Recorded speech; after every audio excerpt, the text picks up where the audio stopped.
इस्लामाबाद के मुख्तलिफ इलाकों में LPG गैस सिलेंडर गैर कानूनी तरीके से भरने का सिलसिला जारी है। इंतजामिया और पुलिस की जानिब से कार्रवाइयाँ होती हैं, मगर इस कारोबार को बंद करना मुमकिन नजर नहीं आता। इस गैर कानूनी तरीक़ाकार का खात्मा मुमकिन क्यों नहीं हुआ, मजीद बता रहे हैं आदिल तनौली।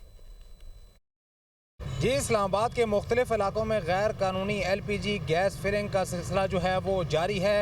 इस्लामाबाद के इलाके खन्ना, गौरी टाउन, त्रामड़ी, तरनोल और इसी के साथ साथ मेहराबादी के मकाम पर सैकड़ों दुकानें हैं जहां पर गैर कानूनी तौर पर और गैर महफूज तरीके से जो है सिलेंडर भरे जा रहे हैं।